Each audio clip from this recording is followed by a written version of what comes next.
Hi friends, শুরু হচ্ছে quiz competition. তো কিছু প্রশ্ন আমরা ছোট্ট অদ্রিতের কাছে রাখবো, দেখি প্রশ্নগুলির উত্তর কতটা সে দিতে পারে। তো তোমরাও শেষ পর্যন্ত আমাদের এই ভিডিওটি দেখতে থাকবে, তো অনেক প্রশ্ন উত্তর তোমরাও জানতে পারবে। অনেক অজানা প্রশ্নের উত্তর তোমাদের আমরা জানাবো এই ভিডিওর মাধ্যমে, এই কুইজ কম্পিটিশনের মধ্য দিয়ে। তো এই কুইজ কম্পিটিশনের প্রথমেই আমরা যে প্রশ্নটি আমাদের ছোট্ট অদ্রিতের কাছে রাখবো, which is the second largest planet in our solar system? Second largest planet, Saturn.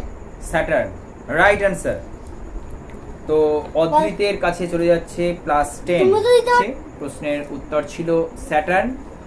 তো সেজন্য অদ্রিতের খাতায় চলে গেছে অলরেডি +10। তো এখন প্রশ্ন যাচ্ছে সুজাতার কাছে, which is the longest living cells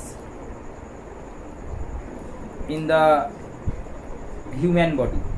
তো এই প্রশ্নের উত্তর সুজাতা পারছে না, তো চলে যাচ্ছে অদ্রিতের কাছে। অদ্রিত পারলে বোনাস পেয়ে যাবে, অদ্রিত বলছে পারবে না। তো ঠিক আছে, তো এই প্রশ্নের উত্তর আমি বলে দিচ্ছি, এটা হচ্ছে ব্রেন সেলস। নেক্সট প্রশ্ন, sound travels dash faster through steel than through air. তো ওই ড্যাশে কি বসবে? Sound travels dash times faster through steel than through air. এই প্রশ্নের উত্তর হবে 15 টাইমস, মানে 15 গুণ। মানে বাতাসে সাউন্ড যেভাবে যায়, যে গতিতে যায় আর কি, তার চেয়ে 15 গুণ বেশি কোথায় যায়? স্টিলের মধ্য দিয়ে। Saturn rings are made up dash crystals. তো ড্যাশে কি বসবে? তোমার প্রশ্ন। স্যাটার্ন রিংস যে বলয়টা, আমরা জানি যে শনির একমাত্র বলয় থাকে। তো Saturn rings are made up মানে কি? গঠিত হয়, রিংসটা গঠিত হয়। আচ্ছা, ড্যাশ ক্রিস্টালস হচ্ছে Saturn rings are made up of millions of ice crystals. তো আইসের কথাটা তো বলতে হবে। মিলিয়নস মানে হচ্ছে তোমার লক্ষ লক্ষ আর কি, আইস ক্রিস্টাল দিয়ে আর কি। আমাদের যে স্যাটার্ন রয়েছে সোলার সিস্টেমে, মানে শনি গ্রহ যেটা রয়েছে, সেটা মিলিয়নস অফ আইস ক্রিস্টালস দিয়ে গঠিত হয়। ঠিক আছে, এবার খুব ভালো প্রশ্ন একটা, which is the smallest bones in the human body? smallest bone, এটা হবে স্টেপিস, STAPES,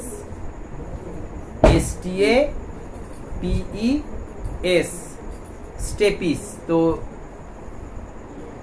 তোমরা জেনে রাখো যে আমাদের শরীরের সবচেয়ে ছোট হাড় হচ্ছে স্টেপিস, যেটা থাকে আমাদের মিডিল ইয়ারে, অর্থাৎ কানে, অর্থাৎ মধ্যকর্ণ।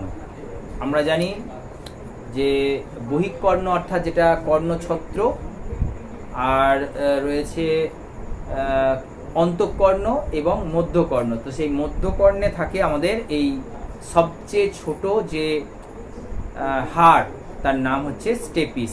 জানলে?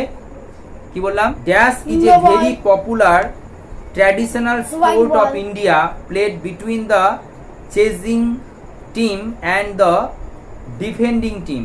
তো এই চেজিং এটা টিম কার? এবং ডিফেন্ডিং টিম কার? এই দুটো নিয়ে আর কি যে আমাদের যে ভারতের যে ট্র্যাডিশনাল যে স্পোর্ট, কার এটা প্রশ্ন? তো সেই স্পোর্টটার নাম কি? প্রশ্ন কার? প্রশ্নটা তোমার, সুজাতার। সুজাতার দারুণ প্রশ্ন এটা। চেজিং এবং ডিফেন্ডিং, চেজিং এবং ডিফেন্ডিং স্কুলে এই খেলা খেলানো হয়। Kho kho, right answer, +10 +10। তো এরপর আমরা চলে আসবো অদ্রিতের কাছে। আচ্ছা, dash is a very old traditional game played between two teams of 7 players in different parts of India. Kabaddi. Kabaddi, right answer, +10। ও তো থার্ড প্রশ্ন তো ইয়ে ছিল, -10 ছিল। ফোর্থ প্রশ্ন হচ্ছে +10। বেশ, নেক্সট। এবার সুয়াদার প্রশ্ন। Dash is A traditional game of Japan in which the wrestler fights to move his opponent from the ring and forces him to touch the ground. Sumo wrestling, একদম রাইট অ্যান্সার। তো সুজাতা পেল +10। তো আস্তে আস্তে দেখা যাচ্ছে এবার মাইনাসটা কাটছে। এবার অদ্রিতের প্রশ্ন। Dash is A traditional sport of Spain, Mexico and Portugal. খুব জনপ্রিয় খেলা, এটার নাম কি? বুল ফাইটিং, রাইট অ্যান্সার। স্পেনের তো বুল ফাইটিং তোমরা জানো নিশ্চয়। তো +10।